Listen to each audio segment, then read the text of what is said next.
blah. I looked at it. I shouldn't have, but I did. It's like, don't look at the light. Don't look into it. I know. Oh no. So we're rolling. Fabulous.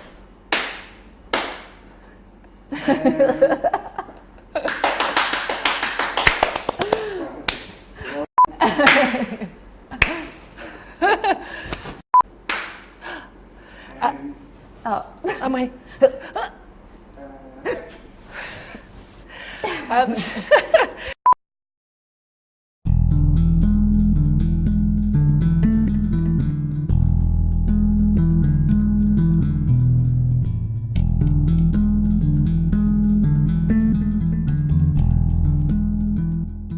Hi, I'm Kate, and we are sitting down today with Kate Lister, who is an actress, DJ, singer, model, dancer, multi-passionate, creative person. Hi, Kate. Hi. That's a really big intro to like be like, yeah, that's me. That's all true? None of that's... No, it's true. It's true. Yeah, it's true. So acting is your primary goal, isn't it? But Yeah. I know that you do a lot in the DJ world, particularly in Melbourne. So that's a lot of how you, I guess, make your living to support all your acting. Yeah. Yes, that is true. How did you get started? As a DJ? Let's go. As all of it. Gosh, when I grew up, I was little and I was doing dance classes. Yeah. So it actually predominantly started from being a dancer. And then I went and studied at PSA, which is a full-time program for dancers. Yeah. And I studied there for a couple of years and started doing that. And then all of a sudden, I was like, the Todd who ran that school was like, everyone has to sing. And that was terrifying for me. So I went to get singing lessons, but then I actually really enjoyed that. So I started doing singing gigs. And then I was getting a DJ friend of mine to mix my backing tracks. And he was like, this is costing you a lot of money. You need to just learn how to do it. Oh, learn how to DJ yourself. Yeah. Oh, awesome. Yeah. So he lent me some gear, and then I started learning how to DJ. I wasn't good at all, but I was playing around in the house and stuff and getting a little bit interested in that. And and then someone called in sick one night and he was like, can you please fill in? So he told the owners of the bar, look, she's never done it before, but just let her come in and give her a go. And then it all just snowballed from there. Wow. Yeah, and then gigs just started kind of, and so I pretty much learnt on the job. Yeah. I think. Okay. Yeah, like how to fix things quickly and what works and what doesn't work, and so that was probably like 6 years ago now. What's happened that DJ has now supported what you're doing with acting? Yeah. Is that right? Can you tell us a little bit about? So financially, I guess I probably work 5-6 nights a week or days DJing gigs, all different companies and stuff at Crown and big corporate events and stuff like that. So I make my money from that and then I reinvest it into my acting. So I've studied full-time here in Melbourne. I just got back from New York. So I was studying at the Atlantic Acting School. Wow. Yeah, which was amazing. Yeah. It was like the most intense thing ever.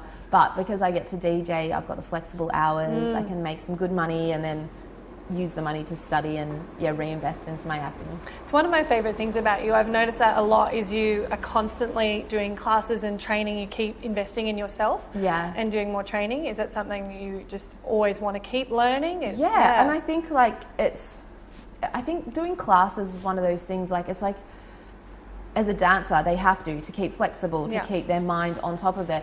And as an actor I think it's totally the same, like you've got to keep that muscle being flexible and you actually meet people in class and you end up maybe booking a job because you've been seen in class, or you meet someone that then you collaborate with and you create, films with them. So, and I just love it. I'm obsessed. I'm stupid, it's ridiculous. Like I love going to class and putting up work. It's where you get to be creative. Yeah.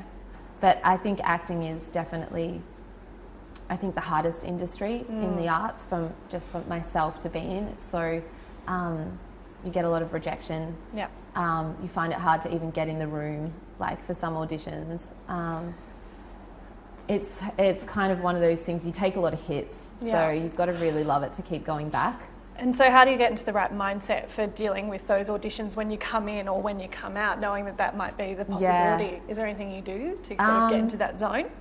I think I'm still kind of learning, because I've had the last 12 months for me, I've had some really amazing opportunities and I've had some really good jobs, but they they always end very quickly. So then you've always got to be back on the next one. And I've also had a few really big rejections where I've got really close to something really big.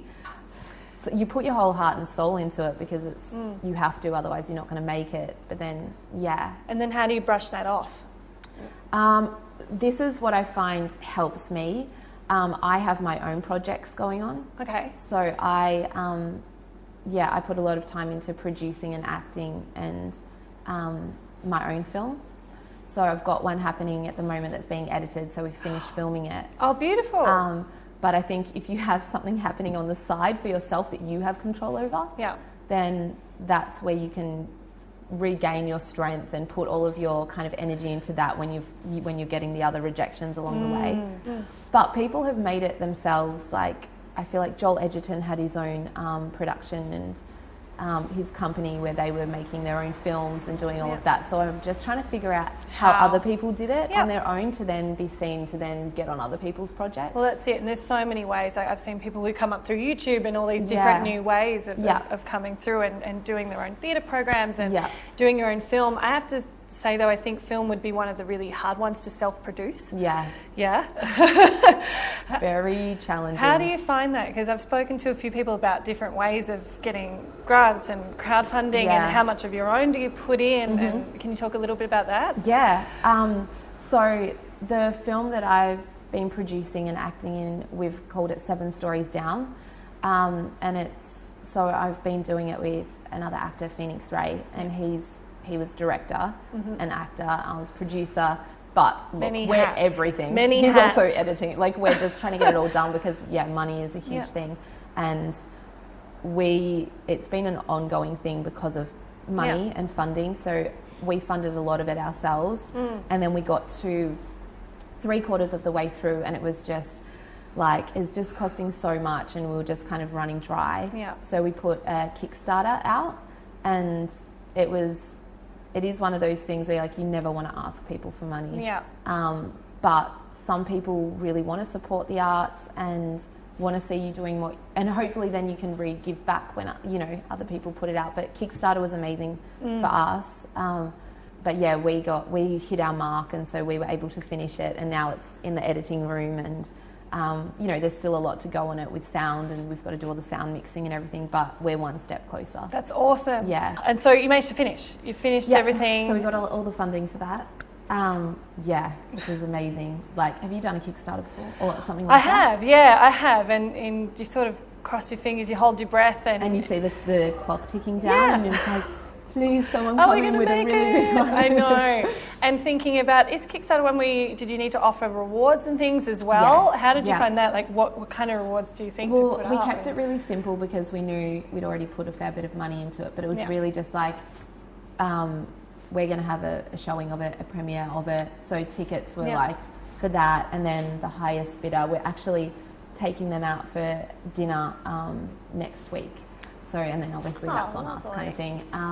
So they were just really simple ones, just for ourselves to make sure we didn't say we would do something and then not do it. Yes. We wanted to make sure we pulled through with everything. Okay, cool. Yeah. And they get like credits on, Oh, beautiful. and all that. Yeah, cool, because they're a part of it. They've helped now. So, and like, it's really humbling when people put their hard-earned money in to help your project. Yeah. So it was one of those months or however long it goes for. I think it was just under a month, where like people put in, and it's, it doesn't matter how much, you're still like, your heart goes a bit fuzzy. You just feel so like supported and grateful. It's pretty common now. I've seen a lot on YouTube and a lot of other groups and artists who have Patreon and all those kind of things. So it's pretty common, but it sounds like most of what you do is all self-supported, and I think that's why you've got your DJ brand. Like, you've worked really hard to develop your own brand, and I think time. It does. Well, we were just talking about this earlier about your steps. Like, you've just released a wonderful DJ show reel to really show what you do. It's taken a few years to get all the footage. That's right. It takes so long to piece it all together, but once you have it, you've got your photos, your reel, any testimonials, SoundCloud mixes. You can then go, this is my package and this is what I have to offer. I guess it's like if someone was going in for an office job, Yeah. they have to have their CV. Yeah. They've got to have their suit or their, you know, the right look. So it's the same idea. It's just I find it slightly harder to get because you're waiting on other people Yeah. Okay. and their footage and to put it all together. And Yeah. it's a hard balancing act, I think, because you want to have the most professional looking images and video, but at Yeah. the same time you can't wait to have that before you go out there and get your gigs. Yeah. So I think for you, I've known you for a few years now, and I've seen the photos change and come up. Like, you start with what you have. Everyone does this. So whether you're an Yeah. actor, singer, whatever, you Yeah. start with what you have, What you can, and then you build on it. Yeah. That's it. And Yeah. and in terms of show reels, I know so many. They start with a show reel, and then when they get something a bit And more it's one professional, job. it's one and job. it's like a 30-second clip, and then you're like, okay, a year later, you got 3 jobs in That's there. it. It's like, yes. And then 6 years later, you've pulled out the ones that are no longer Yeah. relevant Oh, or you don't ditch look as those. good. Yeah. Yeah, but it's just replacing. But you need those to get the next thing. Yeah. And I assume that's this film as well. This film is now your next level up, but that's going to get you the next thing. Yeah, and it is what it is, and it's like we did this from scratch, so I'm sure there are definitely things we would change Yeah.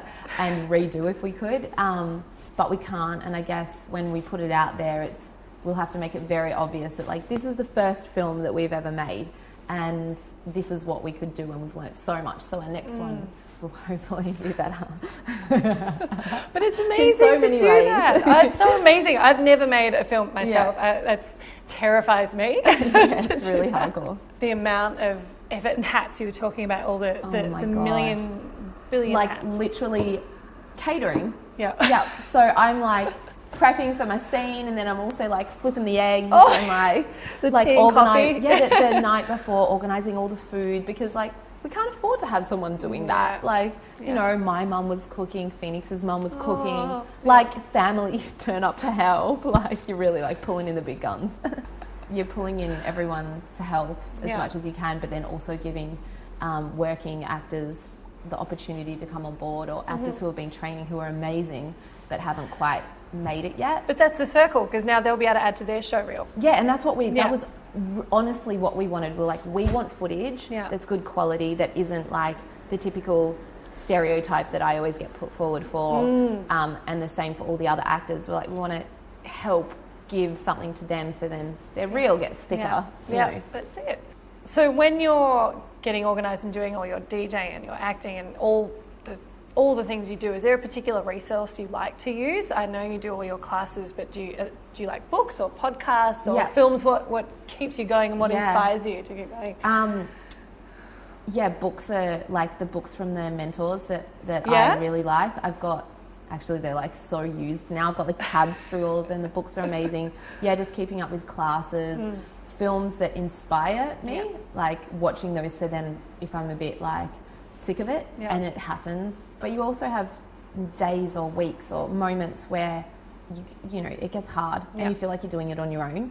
So to have like a mentor or someone that you can talk to about to help you kind of get through those, I think is so important, and would be really like, I would love to have that. Like I've definitely got people that I go to for help, but whoever's starting out, or even if they're not starting out, I think that is a really huge thing. So if that's something that you can kind of help people with or whatever, it would be massive just to be able to call and be like, I'm in a hole at the moment and I can't get out. Oh. And if you could go back to yourself 6 years ago when you started and tell yourself a piece of advice, what would it be? I think it's all about hanging in there, for me anyway, because people fall off along the way, and it's going to happen eventually. It's going to happen eventually if you keep working hard and you keep showing up. It will go your way. And for me, it might not be until I'm 50, but it has to, because people definitely fall off along the way. And so maybe you're not the most talented person, but you're training to get there, and you're doing all the right steps, and you're there every day for yourself and for your brand. People want to work with good people, like nice people.